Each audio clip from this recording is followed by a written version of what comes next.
I'm gonna try to record this. Alright.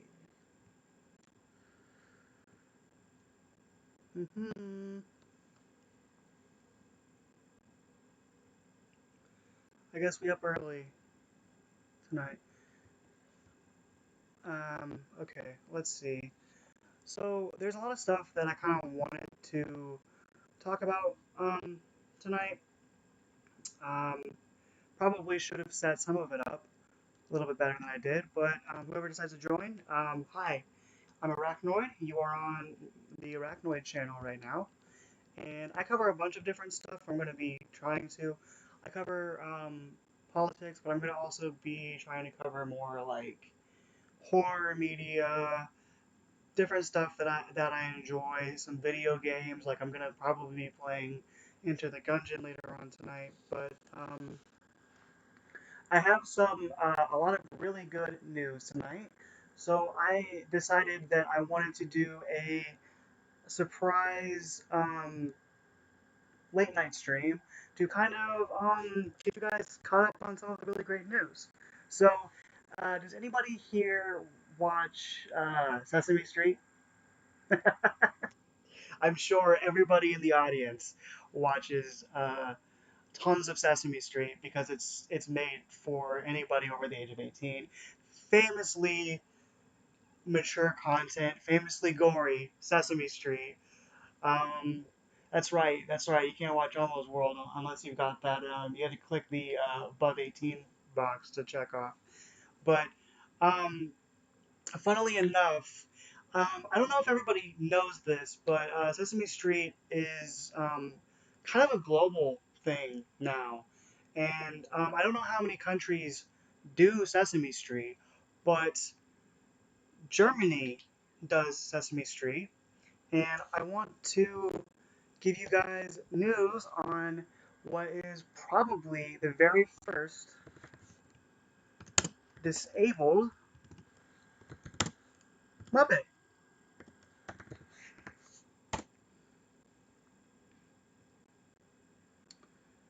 Okay, I don't mean to be using DuckDuckGo right now, but whenever it actually works. So this is per um, Ability magazine, and I kind of just wanted to kind of go over this article a little bit and see what you think. Well, I haven't actually read through this article yet, so I figured it'd be great to go over it with you guys. Um, so I'm just gonna kind of start with a little bit of the description here. A Muppet with a disability moves into German Sesame Street. I think her name is Erin. I'm not sure if that's right. But she's a young girl who likes to tinker with tech, based, talks a bit too much, even more based, sometimes makes up words, and uses a wheelchair. Ellen is now a permanent and regularly appearing character in the German name for Sesame Street, because if I try to say that, um, the crowds are going to come for me. So, um, let me see. Who doesn't live Sesame Street? No, we don't need that. Probably in the street known for wide version. Uh-huh, yeah. Okay, so I was just talking about different Sesame Street. So if you guys didn't know, the first episode of Sesame Street aired in 1969. Wow, I didn't even realize it was this old, but it started in 69. That's crazy. And then since then, PBS has produced 53 seasons. Okay, wow. Sesame Workshop is a nonprofit that supports children, and it's over supporting children in over 150 countries. Over 150 countries. Is that all of them? How many more are there? And without them, the German one would not exist. And some of the most popular characters are Elmo, um, Big Bird, right. Um, so apparently the difference is this. Here, let's keep going. The most significant difference between Sesame Street in the US and Germany is that they target different age groups. So let me just, um, let's see what they say. See what's good here. So it looks like they start at around 4 or 5 in Germany. Um, and each episode of Sesame Street is complexly crafted to convey a core message to the audience. And then usually the producers will pick one specific topic, and then they kind of break it up into different segments that consist of all the different like documentary clips and all the different puppets. I love, fucking love Sesame Street. Um, so let me see. Here we go. First disabled Muppet, and if you see right here, here's a picture of Erin. They are adorable. They are so cute. American Sesame Street needs to step up its game. By the way, why the fuck are we in 2023? We've had 53 seasons of Sesame Street. 53. That's older than my fucking dad. And this is the very first one. So Erin, Ellen. Oh my god, I've been saying it wrong. I was gonna say Ellen. I think that's right. They're gonna be a permanent character on in the German show, which is amazing because I don't see visibly disabled, especially visibly physically disabled people in media, let alone in children's media. I mean, that's one of the most difficult things about being a disabled person is not being able to see yourself reflected and represented in media, in the world, in many different places. So I hope this gives disabled people in Germany um, encouragement and doesn't limit them in the same way I think a lot of other disabled people feel limited. So um, here we go. So she isn't only occurring once for the annual celebration of the International Day of People with Disabilities. I don't even know when that day is. But will be included in all activities at Sesame, oh boy. And there is no particular focus on her disability. Wow, that's incredible. Oh my gosh, I'm tearing up, guys. This is amazing. Um, so that's not a bad thing. Um, I hope they do at least touch on it. I'm sure there's a lot of different opportunities. Um, so you can see that she has one. So let's keep reading here, guys. You can see that she has one, but it's not constantly discussed in the show. Um, Scar says. Erin's disability is a part of who she is, but is not the center of attention, even though some episodes try to naturally bring in topics such as accessibility. So that's really good, because I was wondering about that when they said if it was going to be the center of attention, if we were going to see, or that it's not going to be a focus, if we were going to see different topics covered. So it looks like they are going to cover things like accessibility. I'm actually really, really curious when this is coming out because I'd love to see how they try to talk about that issue with people as young as 4 and 5. Um, so, for instance, in one episode, Ellen and her friends are building soapboxes. I love me a soapbox. But there is no hill around, so they discuss that they might need a motor, I said a monitor, LOL, or that streamer brain coming through, won't be able to compete. Ellen said she'd prefer a chain drive like those on bikes to protect the environment. Oh, she sounds like such a sweetie. Oh my god, she sounds amazing.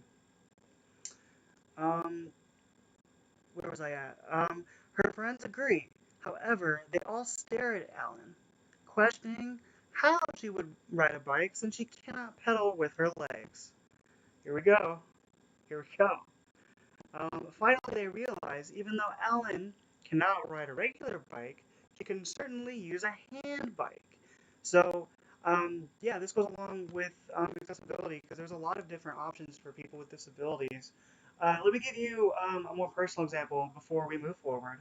So, when I was in high school, I was in band class. I played alto sax. I get to share that particular privilege with people like Bill Clinton.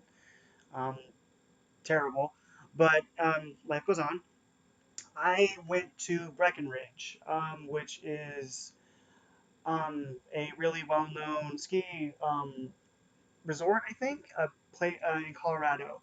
And I didn't think I would be able to ski, so I didn't ski. But then, unbeknownst to me, I find out after that I get there that they have um, skis that are accessible for people with disabilities. So I didn't even know that I could ski. So I wonder if there's going to be people that are in wheelchairs that are really young children that don't think that they can like ride a bike. So now that if they see this, they'll get to see that hand bikes exist, and uh, that's incredible.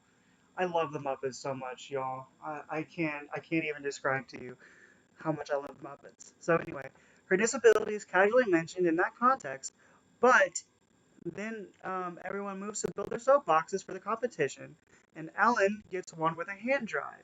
It was so long overdue that a disabled character moves into the German Sesame Street because the show. Here, let me get rid of that. Because the show might be the very first time children come in contact with the topic of disability.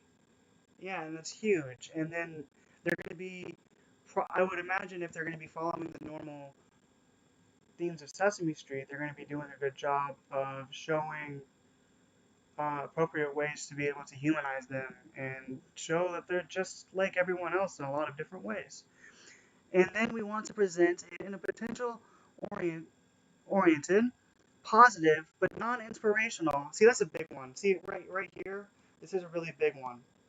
Not inspirational, because if you're not disabled or you don't really see a lot of media with disabled people in it, often one of the cliches, one of the traps that we get put in is a thing that a lot of people refer to as inspiration. Uh, let's just say corn, except it's not corn. I think you get it. Because a lot of the time, people will see that we're trying to do things that regular people do, quote unquote, regular people do. So they use us as a way to inspire each other in a way that really doesn't do anything for us and really kind of just uses us as a prop. Um, and so that's really incredible that they're moving.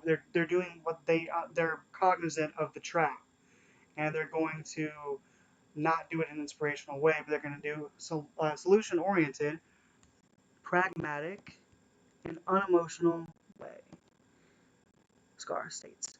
We need to break the taboos around disability and show that living with a disability isn't sad or unfortunate. It can be cool. That's right. Being disabled is fucking cool. Are you kidding me? Let's go. Um, okay, so we're gonna learn a little bit more about Ellen.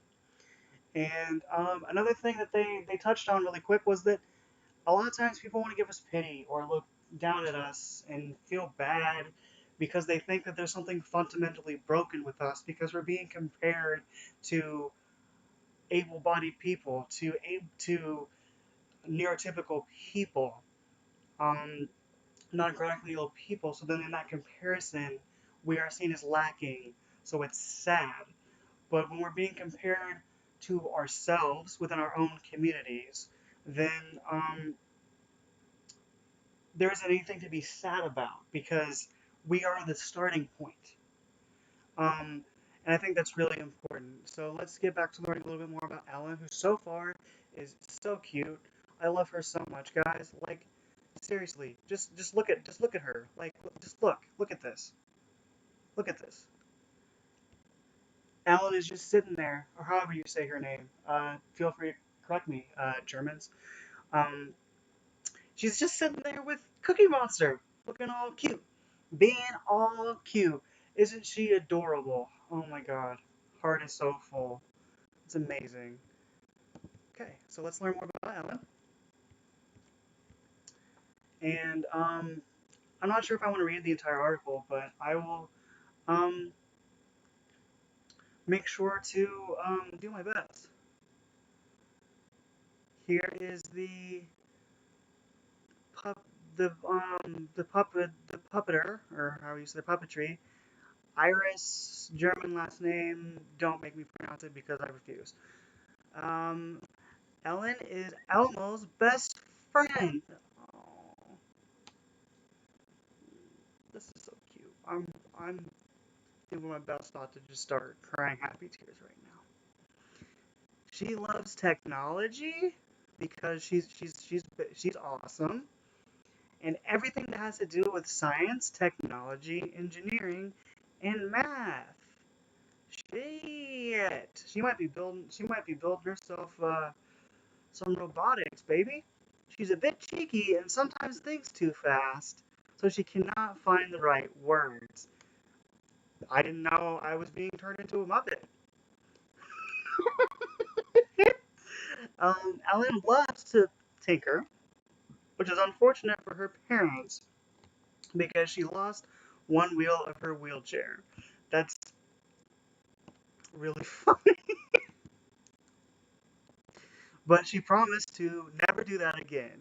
Scar laughs. Additionally, Ellen has Turkish roots. Okay, so she's Turkish. That's cute. Her grandparents immigrated to Germany from Turkey. Here's a quote here. This opens up other options for her to discuss different areas of diversity in the future, he adds. The NDR finished filming its 50th season at the end of March 2023. So, huh. Ellen makes her first appearance with the Cookie Monster in a game show episode called I'm not pronouncing that, which addresses environmental issues and protection, which is really great because this goes along with her character too, because she really cares about the environment and science. So she must have a bit of an interest in environmental science. This is very, very cute. So let's see. Oh, it looks like this article is that much longer. So let's go ahead and finish it together. And we're on nothing about us without us, which is a common slogan that people in the disability advocacy community will use. Um, I think if I remember correctly, a lot of the origins for that come from a lot of different things that are being built for that they're built for us to accommodate us, quote unquote, gets built really without our say and without our input. Um, like I don't know, for example, you ever notice how much of a pain in the ass it a pain I can't speak today. A pain in the ass it is to get people that are like differently mobile on a fucking bus. Um, I don't know if it would be any different, but I feel like if people that actually have to get on those things had to say in the design of it, it wouldn't. I don't know if it would be different, but I feel like that they might make some changes to it. So nothing about us without us. Um, so I think that's partially the origin of the phrase. And if you guys are interested in me learning more about the roots of that and more disability advocacy, please let me know. I don't want to be pigeonholed as just a disabled creator who covers crippled shit, cover, co- covers disabled shit exclusively. I do want to cover that a fair amount, but I think my politics and my beliefs and myself as a person are so much deeper than that. And that's one of the things I really like about Ellen, however you say her name, is that she's got so many different interesting things about her personality that aren't revolved around the fact that she's in a wheelchair. Um, Scar, this is the creator right here, Renee Scar. Um, he brings in his personal experience to ensure Ellen accurately represents people with disabilities. Every time someone says to me, "Oh, Renee, I really couldn't live, I really couldn't live your life." Oh my God. It must be so hard, and they say that, and people when they say that, they're trying to be nice, they're trying to say that we're strong, but it usually just comes across as condescending and annoying. So I just want to show them what I do every day and be like, I don't know, it's actually quite nice to be me. Scar laughs. That's so cute. And in order to ensure Ellen depicts people with disabilities well, He interviewed other disabled people from within the community. And this is really important, being sure to widen the amount of coverage on terms of who you talk to, because an important thing is making sure that um, you talk to people with different disabilities, because nobody with a disability is different.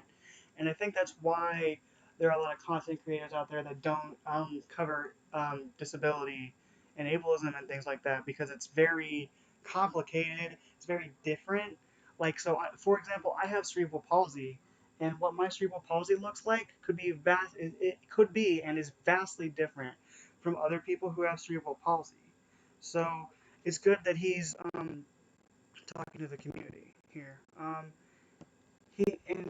Let's see. He shaped Ellen to be the character on TV he always wanted to see when he grew up. Right. Same here. See, yeah. And he continues to involve the disability community in his work. When they told him the Muppet's size didn't match up with the proportions of the wheelchair, the team of Sesame Street, German edition, reworked the wheelchair to make it look more accurate.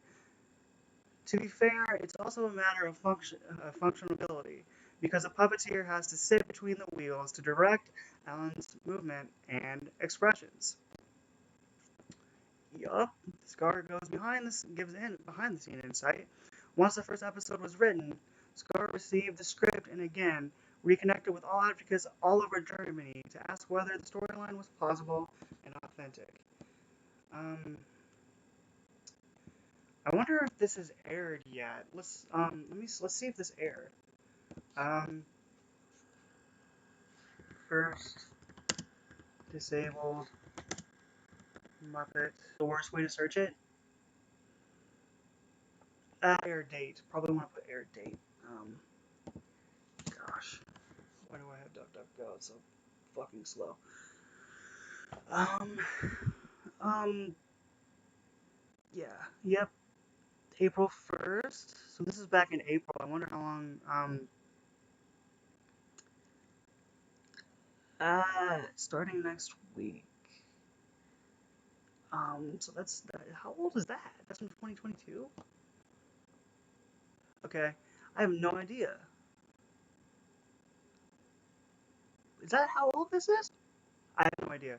Okay, so back to this. Is it really, like, when did this article come out?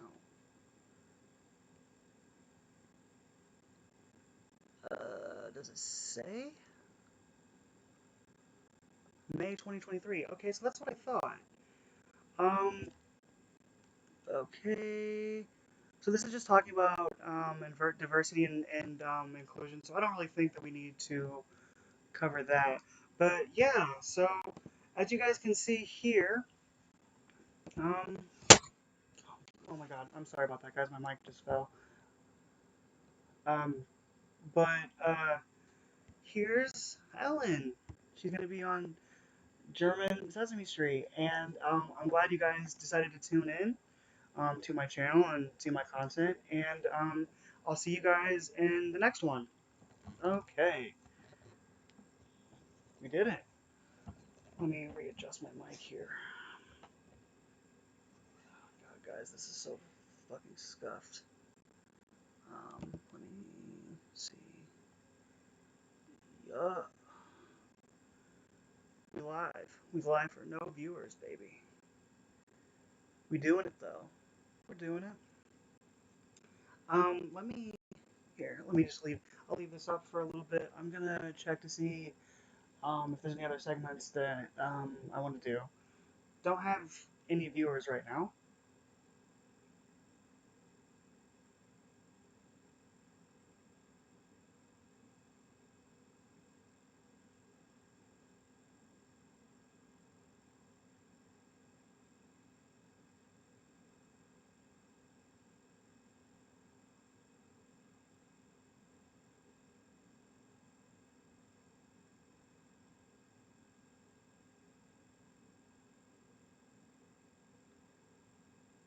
Okay, so I'm gonna check to see what other.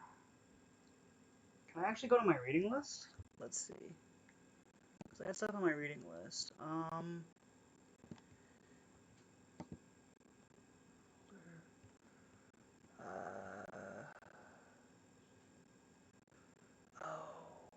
let's see. Um, okay, I'll pull up my.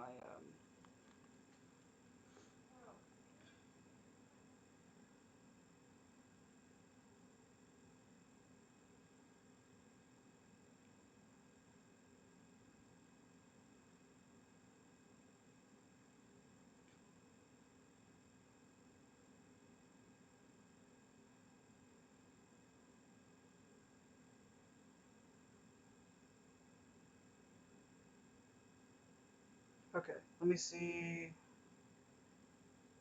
Give me just a moment, guys. I want to see what I can pull up.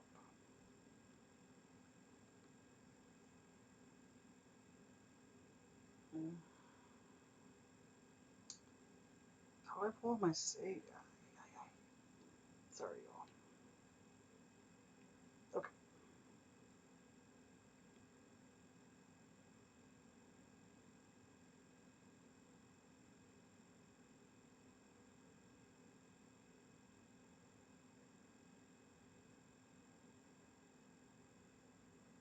Okay. How old is this? Is looks like this is a little old. Oh, this is going all the way back to March. Okay, so maybe not that.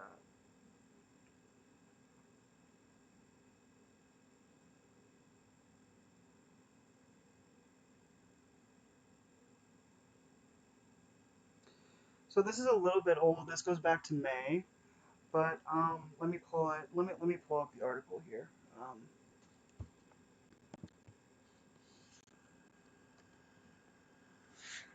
so okay, so we're gonna start another segment here in about.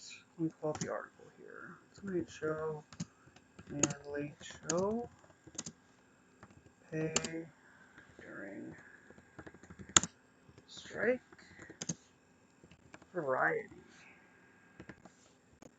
Okay.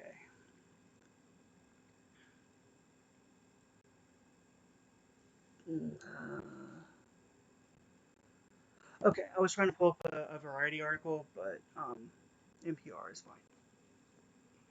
All right, so we're gonna be starting another segment in five, four, three, two, one. Hi everybody. Arachnoid here, your favorite spider empress, here to give you guys another segment. And this story is a little bit older, but the strike is still ongoing. And the strike here is going to be ongoing. And I'm not one to think that news necessarily expires because it's a month old or 2 months old. For me, it's really more about the applicability of the news. But if you guys haven't been familiar, there's currently a writer's strike going on in Hollywood, and um, it's been going on for since May, for so about a month long. And I wanted to show an example of something that's I think really cool and good of the employers here. But so as you can see, NBC's late night talk show staff get pay and benefits during writer's strike, which is usually very rare.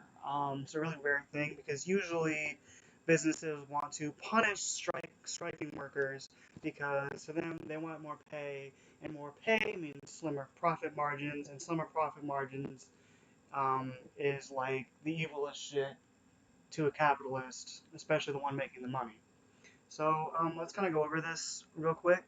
So NBC's late night talk show host Jimmy Fallon. Oh, great. Oh, okay. I actually kind of read this wrong a little bit. So not as good as I thought it was going to be. I have no idea what's been happening since then. We can do a little bit of an update after we go through this a little bit. But late night talk show host Jimmy Fallon, famously pro-union Jimmy Fallon. If you guys haven't seen the clip of John Oliver on The Tonight Show when he mentions unions and Jimmy Fallon just shits his pants and goes, no, no, you should look that up. And Seth Meyers are covering a week of pay of their non-writing staff during their writers. Oh, their non-writing staff. Okay. during the Guild of America strike, which has disputed production for many shows and movies as Hollywood writers hit the picket lines this week. Okay, so this is actually even worse than I thought. Um, so it's for the non-writing staff, which um, I don't know if the non-writers are striking, but so they're covering pay for there's gonna be 3 weeks pay for the non-writing staff. So um, I thought that was gonna be cooler than it was, but it turns out that it wasn't. And then, look, a representative for Fallon didn't respond to a request for comment. Of course not. Why would he? Um, okay, well, so um, it seems like Hollywood writers aren't getting paid that much, and they're striking because they want to get paid for an industry that's got to be a multi-billion-dollar industry. I don't know how much. Let's see how much money. Let's see. Movie industry. Well, movie and TV industry annual. What would it be? Profits, I guess, or annual revenue. It's revenue, not profits. Revenue. My bad, guys. Okay, so we're gonna go to Statista. Place I got. That's a good place to go for stats if you're a big fat nerd like me. So let's see. I just want to see. No. Movie releases, number of TV films. I just want to see the amount of money they made. Um, okay. I don't know why I can't read that, but yeah, let's show more. I just want to know how much money they made. Okay. Okay, this might not be what I want. What? Let's see. Editors pick movies. Theaters. Okay, go down. Number of movies, number of movie tickets sold. Okay, so the number. Okay, so that's looks like the number, the box office revenue in the United States and Canada. I don't know what year it's supposed to be for. Let's look. So this is just to give you a reference about how much money um, the movie industry gets per year. Okay, this isn't what I want, but I will. I'll provide a link to this in the comments if you guys wanted to like look at the about the revenue stats here. Let's have them pull it up. Um, wow. Okay, so this is for the total earnings for 2022. Um, so that'd be here, right about here. So it looks like the total number, the total amount of money for movies in 2022 was 7.37 billion. B for Bezos, you bald little fucker, you. Um, yeah, so $7.37 billion for the movie industry, and um, that's how much money they make. Um, I can't imagine the writers of TV and movies, get paid all that much because then why would they be striking? So that's how much the movie industry makes. Let's check in on the Writers Guild strike here, just to kind of wrap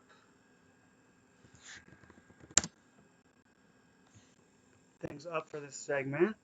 Not a super long segment, but I want to get an update here to give to you guys, just to see, and I'll make sure to link the article for the Ability magazine too.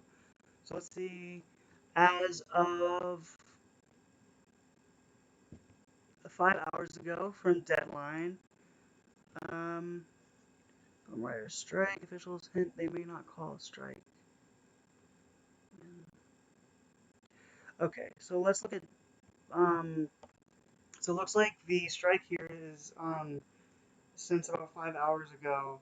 We're at day 50 of the strike, and they are still resolved, and they're trying to keep their spirits up, despite a lot of fatigue here, um, which is good. Doesn't seem like there are any signs of slowing down. I don't know how the negotiations are going, but here we go. This is from, who is this person? Ah, that's not what I meant to pull up. The directors got their tentative contract figured deal on the contract figured out. This guy's name is Keyser. His name is Chris Keyser. He is the Writers Guild of America's negotiating committee co-chair. Said that the dedication, the fervency, and the insistence on the part of every writer that is a fight that they will stick with until we win. It is, I would say, even stronger than it was when we began. So, looks like the co-chair of the committee for the Writers Guild, um, is saying that the resolve at the 50-day mark is even higher than when they started. And he also wanted to highlight callousness on the part of the motion pictures, American Motion Pictures. What are the AMPTP? So for not returning to the negotiation table. Wow, so they haven't even returned to the negotiation table. They struck a deal with the directors, so now is in the midst of its own negotiations. Okay, so that's SAG. The Actors Guild has already issued a strike authorization should the talks go sideways. So, and let me go ahead and give a little bit more from Keyser here. Um, so all it would take for them to say, we are ready to have a conversation about reasonable demands to fix what's broken, and they refuse to do it. So basically, all Keyser here is saying, he's not saying that they have reached a deal, that they have to have reached a deal that they agree upon, or even have. They're just saying that they want the people of the AMPTP to come to the table and say, okay, we're going to negotiate with you on your unreasonable demands to be able to form a contract, and they're refusing to do so. Um, which to me isn't really any surprise necessarily because it would affect their bottom line. This is just really sad to me. I mean, movies and TV and the writers are a key integral part of a movie being well made, or movies and TV being well made. So I don't understand why they aren't willing to pay the writers more. Um, I mean, I know the obvious answer is like profit and stuff, but this doesn't make sense. They so solidarity with all of the writers that are still striking. Day 50. That's an incredible accomplishment. And I'm so happy that there's still a strong resolve to be able to get a deal done because every single one of you writers in Hollywood deserve more money than you get paid. You deserve so much more money. The actors get millions of dollars, the directors get millions of dollars. So it doesn't make sense to me why the writers don't deserve a bigger cut of the pie, considering last year movies made, like we saw earlier from Statistica, $7.37 billion. So it's sad and disgusting and immoral that the AMPTP is not even willing to come to the negotiation table. And they're on day 50. Keep going. I mean, at this point, what's the point in giving in? They're not willing to even budge. Um, so even if you look further into the article, it says that the Writers Guild of America even took aim at the AMPTP for the divide and conquer strategy, accusing the studios of attempting to strike a deal with one union in order to pressure the others to follow suit. So my guess is what they were doing, because if you're not aware, there are multiple unions in Hollywood. They seeing as what they're what's being alleged here from Deadline is that the um, the Association of Motion Pictures and whatever the TV stands for, I don't know, um, was trying to strike a deal with one union over another union because striking a deal with one would then pressure the others to end their strike. Because the less workers there are on strike, the less power that they have, which is why um, um, solidarity is so important, and why workers that um, aren't writers, I'm sure, have joined them. Um, so to get a little bit of background here, so that's where the current strike is going. And there was another strike that was in 2007, 2008, and they made a deal with the AMPTP on day 73 of the strike. So, for context, we're on day 50 of the current strike, and the last time that they struck a deal, they struck for 73 days in 2007, 2008. And it seems like, the WGA agreed to similar terms a few weeks later. They said that this time the WGA leadership remains adamant that this won't happen again. Um, so I really hope that they're able to hold out and get a better deal because it seems like the studios aren't. And here we go. We got union solidarity on picket lines. This is good stuff. I'm not going to necessarily read that, but I'll link to the article here.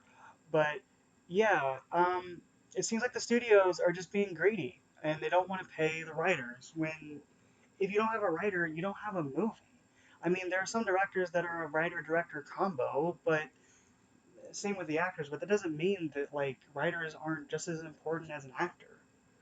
Because like, what is an actor gonna say on a screen without a script? I mean, they might as well say pickle poop, pickle poop, pickle poop over and over again because they ain't getting it. So I really hope that the Writers Guild holds out, and the strike keeps going until they get a deal that they're deserving of, because they deserve so much more money than they get. Holy crap! I just realized that I am talking way fast.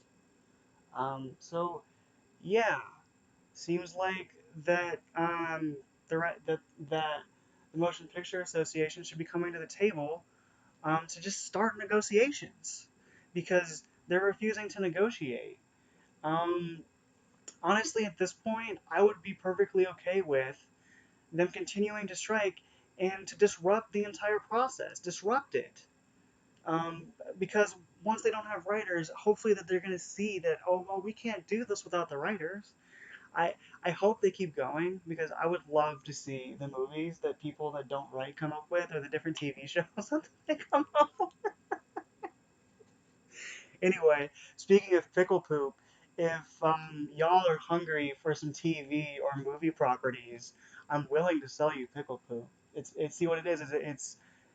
It's poop in the shape of a pickle. He's also like he's from pickles.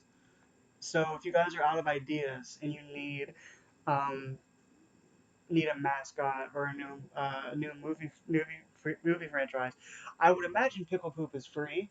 No one has done it. So this is my property, by the way. TM Arachnoid. So if any of them out there are like, we need properties, well, here's the thing. I would love to offer it to them, but you can't have pickle poop because I'm in solidarity with the writers. So if you want a character as iconic and as world changing as pickle poop, maybe come to the negotiation table. um, anyway, I thought I would give you guys a little bit of background on the writer's strike. That article I thought was nice, and then I read it a little bit deeper, and I was like, okay, so they're paying 3 weeks' pay for the non-writing staff, which may or may not be on strike. Sounds like they're paying the non-writing strikers and potentially refusing to pay the writers. I don't even know. Um, we can look that up if we want to. Are the writers guild writers on strike? The answer is probably no, but I'm going to be stupid and try to get the answer. Well, I'm going to look. Um, okay, this seems like an interesting article. You got one from NPR. Goes back to May. Um, it hit the one month mark, June 2nd. That's cool. I'm going to have this article in the description too. Okay. Um, so I really appreciate you guys staying for the writer segment with me here. And hey, Motion Picture Association people, come to the table, man. Pay your writers. Do it. It's possible. Pickle poop's on the table. That's what I have to offer to you in these And if you come to the table, you get pickle poop. Um, can't pass that up. This has been Arachnoid, the internet's favorite spider thing, the Spider Empress. Uh, Thank you guys so much for watching. Make sure you hit the like button. Subscribe if you want. If you don't want to subscribe, that's cool. You're missing out. And I will see you guys in the next video. Alright, we did it. We did it. Oh, I didn't mean to do that. No viewers. No viewers. I think it's really funny that I've got an average viewer count here. The view duration is the same. That's the whole stream because no one's fucking watching. Um, but that's really cool. Um, let me see.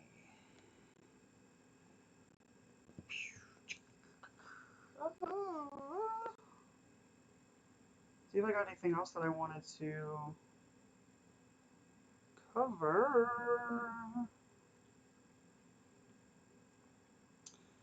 Alrighty.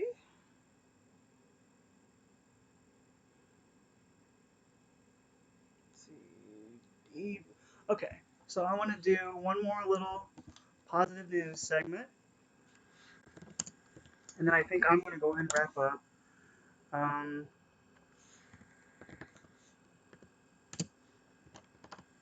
Stream. Don't have a lot of people watching, which is perfectly alright. I'm just not going to spend my night streaming to absolutely no viewers.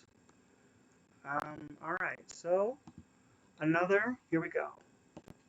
So, okay, so we're going to be starting another segment in 5, 4, 3, 2, 1. Hi, everybody. Arachnoid here. Everyone's favorite spider thing?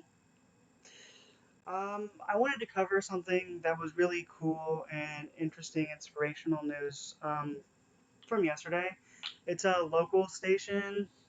I'm not quite sure where, but I'm going to be covering an author whose name is there on the screen. He's right here. E.B. White, who is, if you don't know who that is, he's famous for stories like Charlotte's Web.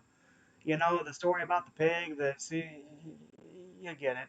And then he also wrote Stuart Little.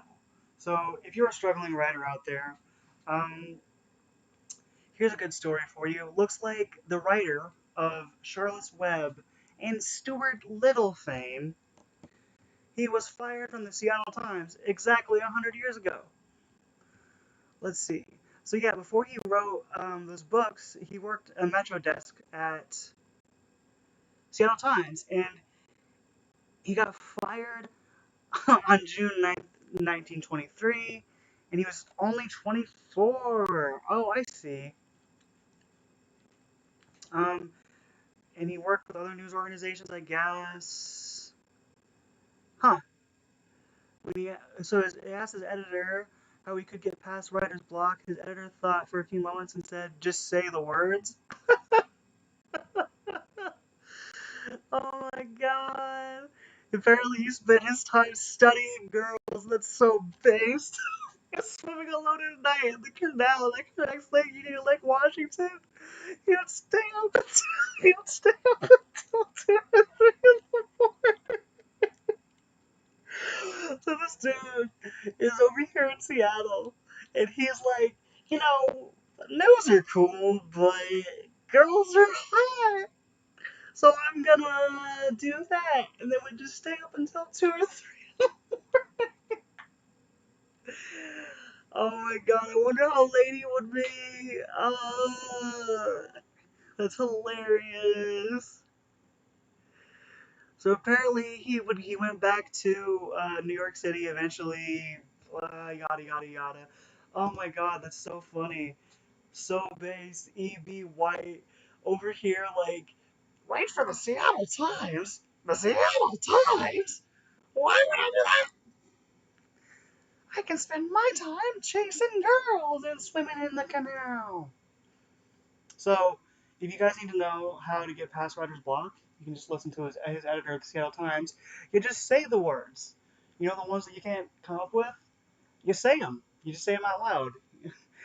So, um, if you're ever down and out and need some stuff to do, you should study take E.B. White's advice.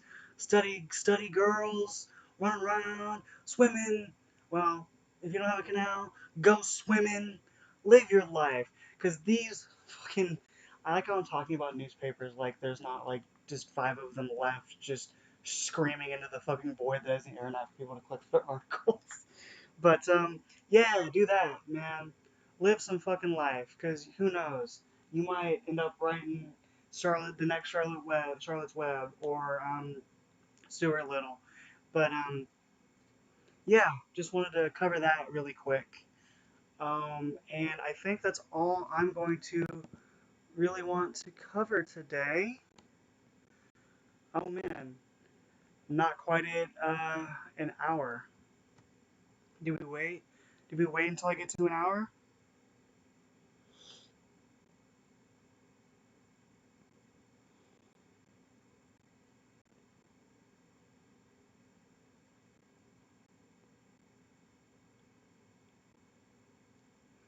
Let me see. All right, we're gonna stay on until an hour, guys. We're gonna do it. We're gonna get to another hour of streaming content from the Arachnoid. Man, God, that's so funny. I can't believe this dude with the writer's block. Just if if you can't write, then just say the words. Say them. I totally think I forgot to do an outro. Jesus Christ. I'm not a professional streamer. Okay, we're gonna do the outro for that. Okay, so anyway, if you guys, how far behind is the stream? Okay, so if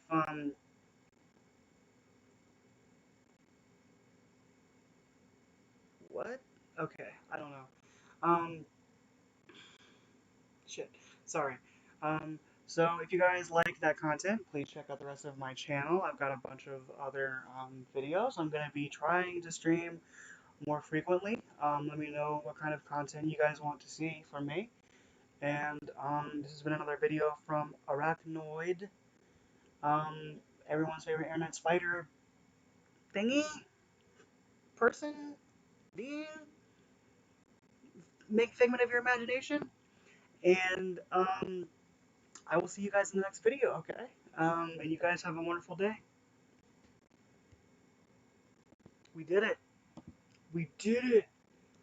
We got an hour stream, baby. So I don't have too much else planned that I can really think of. I think I had some other stuff, but I'd have to prep it. Um, So I think I'm gonna save the gaming for a different stream, probably tomorrow or the next day, where I play some Gungeon, and if I get enough viewers and enough likes, I'll totally play a special little game that I'm not going to tell you guys about yet, because they have a demo out. Anyway, I've been streaming for about an hour, y'all, and I don't think I want to be over here streaming to God knows. Oh no, streaming to the ether. So I appreciate whoever checks this video out when it's on YouTube, and then I will. I'm planning on taking the old content that I had up and splicing that into some videos as well. So I'll have some crop of videos out for you guys very soon. So thank you guys for checking out my stream, and this has been an Arachnoid stream. Um, been chilling with me up in my web, and I hope you guys have a great night. All right, everybody have a great night, and I will see you guys in the next stream. Gungeon, and special mystery game question mark coming very soon. I love everybody, and thank you so much.